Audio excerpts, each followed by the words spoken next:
Hey, I hope everyone's having a wonderful day. Okay, so today I wanted to bring y'all along. Got to do a little timber cutting. There are some people out there, y'all, that believe that the only thing I do is hold a set of lines in my hands and drive mules all day long. Oh, me. I wish that was true. I love my mules and I love fooling with them. But y'all, I want to drive a point home to you. Whether you're logging with skidders or you're logging with mules or horses, oxen, whatever, y'all, there is way more to logging than handling a set of lines and fooling with mules or horses. There's just a lot more to it.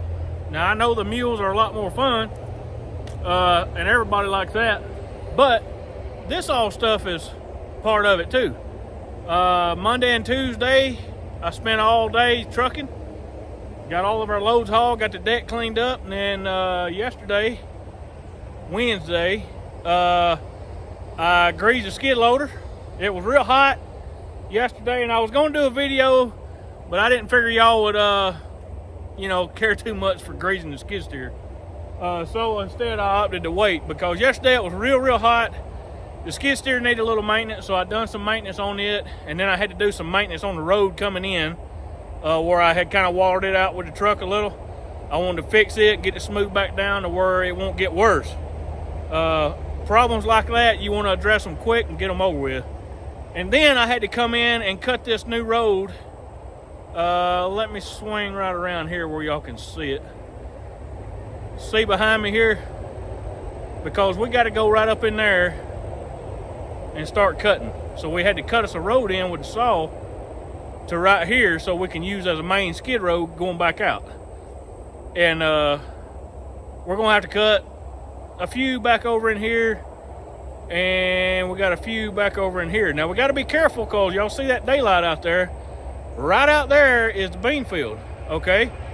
And obviously you can hear all this traffic. You can see all them trucks and vehicles right out there. So we're right up in the triangle on this track of timber. We've done already cut one corner and worked our way to the middle. Now we've got to cut this corner and work our way to the middle and then finish our way on out. But y'all, you can get yourself in a bind cutting timber with any operation, skidders, mules, whatever. By the way you cut the timber. You don't want to be going through your tops if you can help it. You want to cut the timber and work your way out of it, and cut laying your tops behind you, if that makes any sense. I came in here yesterday and I looked at this timber. It's going to be a little hard to get it going like we want it. We're only going to be able to cut 2 or 3, maybe 4 trees at a time. Then we're going to have to skid it. And then cut 2 or 3 more trees and let them fall in the holes where those trees were at, and then skid it. So it's going to be right here, since we're up in this corner with the interstate there and the bean field right there. We're right up in this corner of this triangle. We're going to have to be careful with the way we layer trees and how we do things right in here. So anyway, let me get my saws gassed up and get everything ready right quick, and we'll start cutting. All right, now y'all, first things first, we got to get some of this scragwood out of the way of these pin oaks. So I'm going to set these trees up to fall. They're not going to fall because they're leaning back just a little bit. So I'm going to go ahead and notch them and cut them off, and then we'll use the pin oak to knock them down. And there'll be 2 trees, this little maple and then a little sweet gum tree. Now watch here as I bore into the side of this little maple and set the hinge on it. And y'all, I've got a thin hinge, these trees, just so they won't get hung up. You don't want to get them too thin though, because the trees are going to set back and we don't want them breaking off and going over backwards. But notice how I'm vertical cutting right here. I do this to keep my saw from getting pinched, because that tree's actually going to set back just a little bit.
Now I like to bore cut these trees, y'all, most everything, and especially on these, I like to go in and bore them, get all the heart material out, get my hinge set, and then leave me a little bit of meat on the back holding it, so I can come in vertical cut, let the tree set back, and then we'll push it.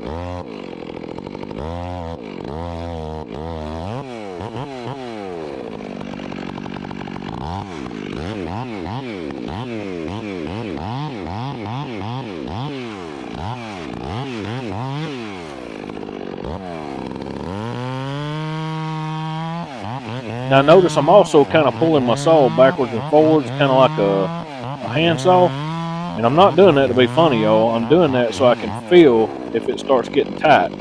That way my saw won't get pinched, if that makes any sense. There's a lot of underbrush right here in this area, so I kind of got to be careful, getting around and whatnot. And we just got to get a hole opened up, and when you're opening up a hole, you kind of got to thin hinge the trees so they'll roll and whatnot and come on down through the tops. But you also have to be careful on a tree that's going to set back. You don't want to put too thin of a hinge or it'll break off and fall over backwards. So you got to have a little experience doing this. Now I'm going to go ahead and cut this pin oak here, and I'm looking up for overhead hazards and where I want it to go there. I notice y'all probably notice I've been looking up a lot. You always want to look up for overhead hazards for sure. But also, y'all, I'm going to go ahead and set this thing up. And once we get it cut off, then I'll come in with a skid steer and we'll push it down. And it should knock the other two down.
Now, one thing about these trees with a lot of swell in them, y'all, it's best to go ahead and trim the swell off before you cut it down and get all that mess off, clean the corners up. It'll lay better on the log truck. It pulls easier for the mules, and also it looks better when you carry it to the sawmill, and it's easier to get it up on the sawmill. And it just dresses your logs up, y'all. It makes you look professional, and shows that you take a little bit of craftsmanship and pride in your work.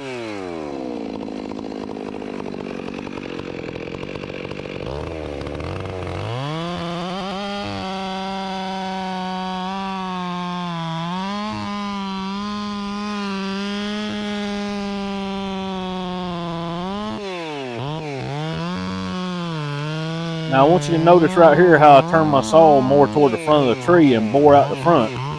And I do that, y'all, to cut the heart material out of the center to keep from it pulling any splinters in the middle. And then after I bore out in the middle with the tip of my bar, I come back and set my hinge.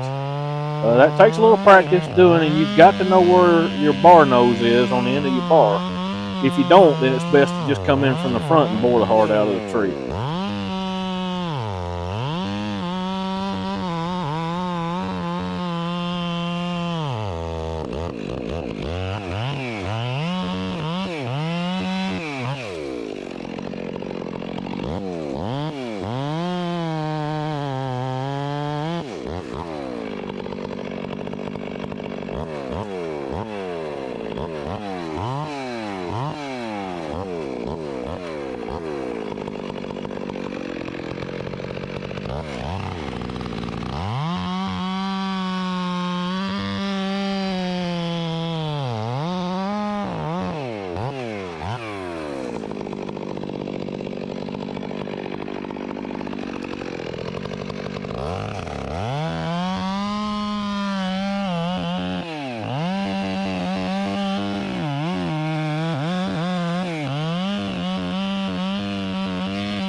All right, y'all, once we clip this root spur right here, the swell on the side, the tree will be cut off. In other words, it's free to go, but it's leaning back just a little bit, not a lot, and we'll use a skid steer and go and push it down. Now, in theory, we got 2 trees ahead of this pin oak set up to fall, a maple and a sweet gum. So whenever I push this pin oak from the back, it ought to knock the maple and the sweet gum down also. At least that was the idea in the beginning.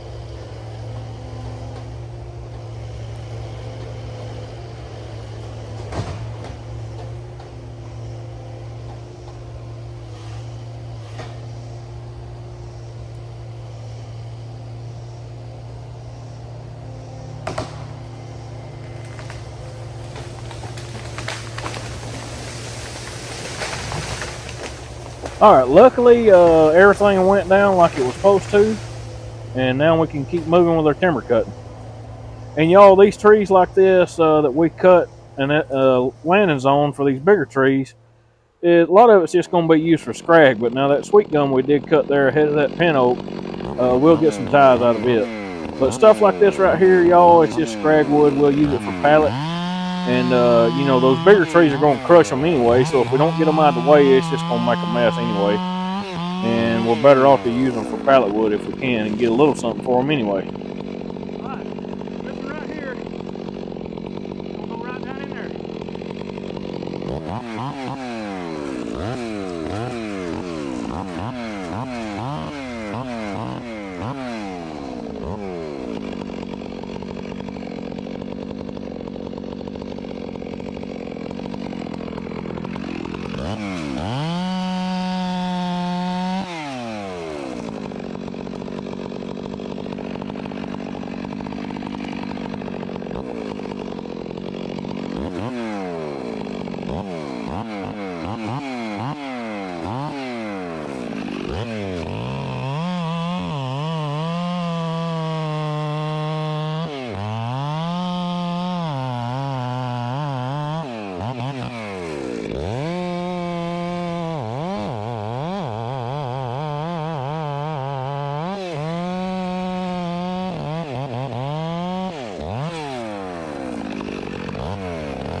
much, y'all. I got this one last black gum I got to cut to get out of my way for this pin oak.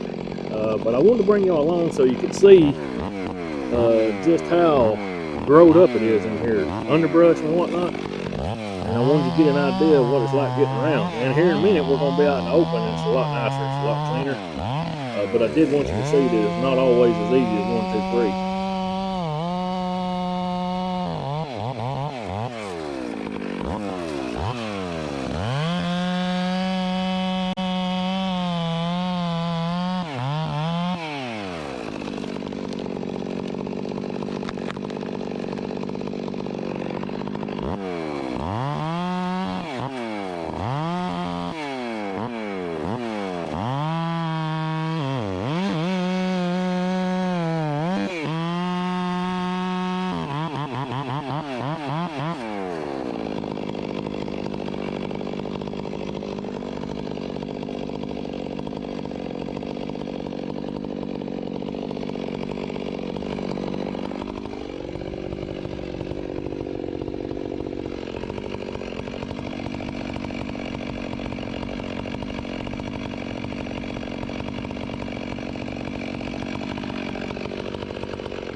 All right, y'all, now right here I throw my chain off, so I'm gonna have to go over there and fix it right quick. And now we're back on the job.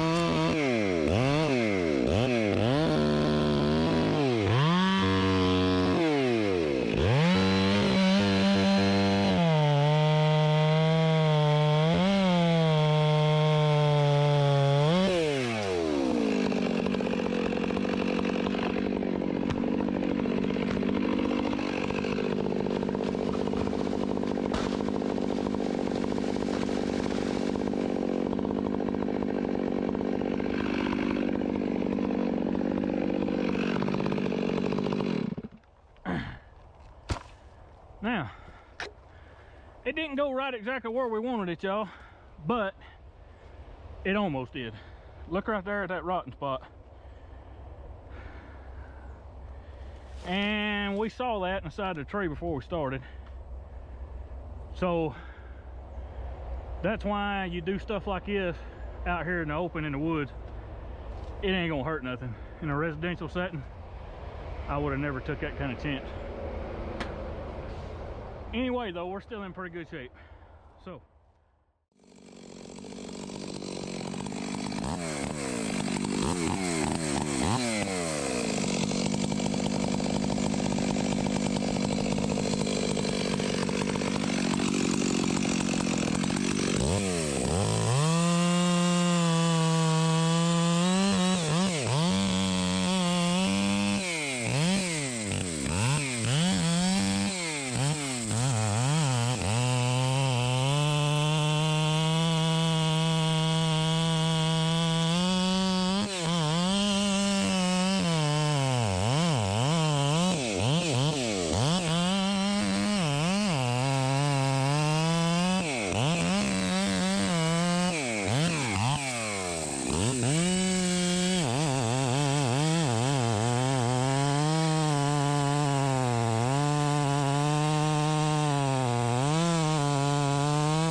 All right, now y'all, whenever you're cutting timber in tight areas where you need the timber to roll coming down through the tops as it falls, you have to thin hinge it. But the problem with that is when sometimes whenever they start to roll, they come off the stump and come backwards like this one here is fixing to do. So y'all pay particular attention. I do have a safety tree to get behind, but I want you to see how this one comes off the stump as it starts to fall.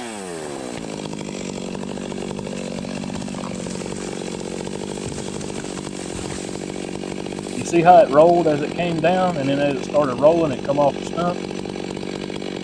Y'all, that's why it's imperative that whenever you release a tree, you get away from it. Don't stand there and watch it. Get away from the stump.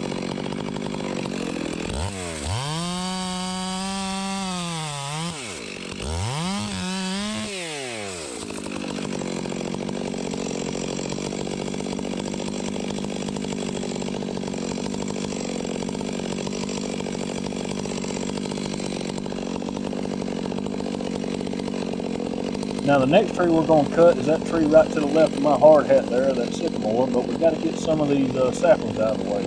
Some of this scragwood. We're going to crush it anyway, so we might as well go ahead and cut them and use what we can for marketable lumber, which in this case would be pallet wood or scrag.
Now, it's always imperative, y'all, that you look for overhead hazards. What's going to happen whenever that tree falls in that hole over there? If there's any dead snags or anything like that that's going to throw back at me, that's the kind of stuff that you want to be looking for.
Alright y'all, here's another sycamore tree. This will be the next one that we're going to cut. And I believe we've already got a hole open for it.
Alrighty, before we get done today, I want to take y'all along and buck a few logs, kind of give you an idea of what I'm doing with that. Using my horseshoe nail here on the end of my tape measure, stick in the log and measure them off. This sycamore tree, we can only use it for pallet wood and ties. It will not make grade right now in our area. We have no market for grade sycamore, but we can make ties and pallet wood. So I'm cutting my ties 9 foot or either 18 foot. 18 foot being a double tie. But in this case, we're going to cut 9 footers because it's a big tree. And some of the upper cuts, y'all, where it gets dirty and double hearted and all that mess, we'll cut pallet wood out of it. And the pallet wood can be cut 9, 12, 14.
Now, y'all, whenever I start bucking a tree, I like to start at the butt end of it and clean up any mismatch on the butt end that there might be.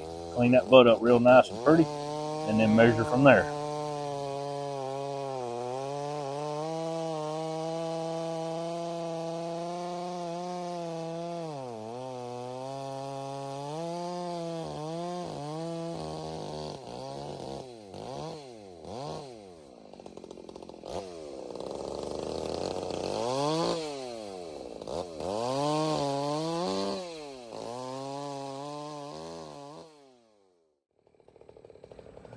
Now, y'all, this is sycamore again. We don't have a sycamore grade market. It'll just be cut for ties and pallet wood.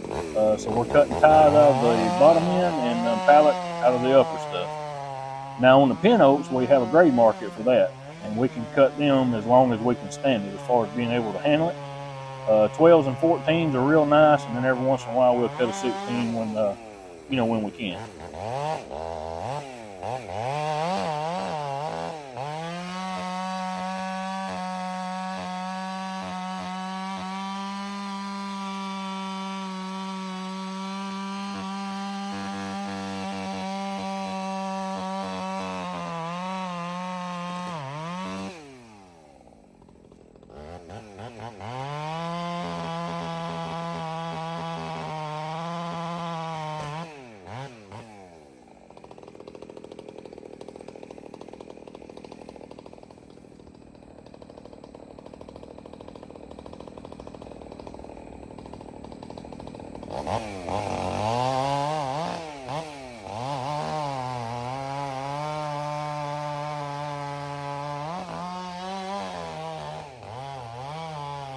Now y'all, I got to get finished bucking these trees and get this timber ready for the mules.